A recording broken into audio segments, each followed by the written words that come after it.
Assalamualaikum warahmatullahi wabarakatuh. Hordoftoota chaanaalii Firdawsii bakka jirtan fayyaa keessanii baga irra deebiidhaan gara chaanaalii kiyyaatti dhuftanii akkasuma warroonni chaanaalii kanaaf haaraa taatan baga nagaan dhuftanii an maqaan kiyya Firdawsii jedhama. Chaanaalii kana subscribe gochuudhaan maatii ta'a. Akkuma beekamu guyyaa lama dura viidiyoo tokko isiniif hojjedhee jira. Viidiyoo dhukkuba tirbiitiin wal qabatu akka irraa barattan abdii qaba.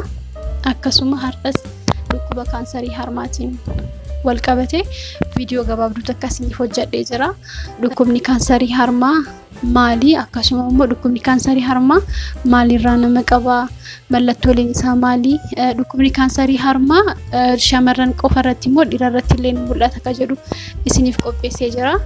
Nu hundaafuu Rabbiin fayyaa haa kennu. Barachuun beekuun akka of eeggannuuf nu gargaara.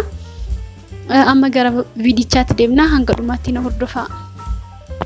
Dhalli namaa erga dhalatee ni guddata. Ulfaatinaan, dheerinaan wantoota hundaan dabalaa deema. Akkasuma seelonni qaama keessaa yeroo yerootti du'aa dhalataa jijjiiramaa fi bakka wal buusaa deemu. Dhukkubni kaansarii akaakuudhaan hedduu adda ta'anillee akkaataan dhukkubichi itti eegalu wal fakkaatadha. Sunis yoo nama qabatu seelonni qaamaa yoo tokko du'e tokko bakka bu'aa deemu haala wal madaalawaa dhiisee seelii haaraa uumaa deemuun to'annaa ol garmalee baay'ata. Seeliin lakkoofsan hedduu to'annaa dandeettii qaamaan ala ta'etu uumamaa deema. Haaluma kanaan gara kaansariitti jijjiirama. Kaansariin harmaas tartiibuma kanaan hordofuun nama qabata. Wantoota kaansarii harmaatiif nama saaxilan inni jalqaba haawwan yookaan haadholee umriin deeman irratti baay'inaan ni mul'ata.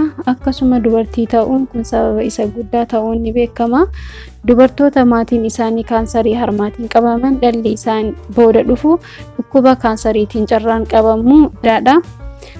Dubartoota harmi isaanii hammam seeliin itti baay'atu. Dubartoota osoo hin heerumin yookaan osoo hin dahin turan ulfa jalqaba umrii 30 olitti yoo dahan yookaan dhalan akkuma umriin isaanii osoo hin dahin dabalaa deemu carraan rakkoo kanaan saaxilamuu ni dabala. Cararii yaalaaf kennamu rakkoo kanaaf sababa ta'a. Tamboo xuuxuu alkoolii hanga hayyamame ol fayyadamuu fi furdinni qaamaa garmalee akka sababa ta'an ni himama. Akkamitti kaansarii harmaatirraa of eeggachuun danda'ama? Akka qorannoon ibsutti parsantii 30 hanga parsantii 50 du'a kaansarii harmaan dhufu ittisuun ni danda'ama. Kunis ta'uu kan danda'u rakkoolee nama saaxilan ittisuun danda'u irraa bilisa ta'uudha. Tooftaalee armaan gadii akka fayyadaman dubartootaaf gorsi ni kennamaaf.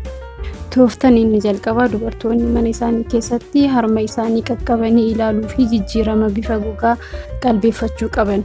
Kunis yeroo dubartoonni umrii 20 ol ta'aniif hojjeta. Qorannoon tokko umrii 15 olitti akka jalqabu illee ni ibsa. Tooftaan inni lammataa mana yaalaa deemanii doktoraan ilaallamuudha. Tooftaan kun baay'ee filatamaadha.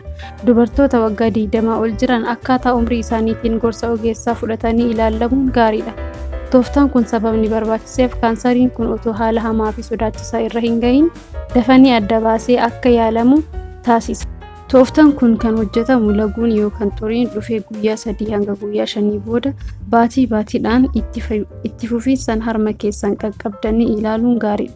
Tooftaan kan biraa immoo kutaa ciisichaa keessan keessatti daawwitii fayyadamuudhaan bifni harma keessanii isa duraa irraa jijjiiramuu isaa ilaaluun filmaatadha.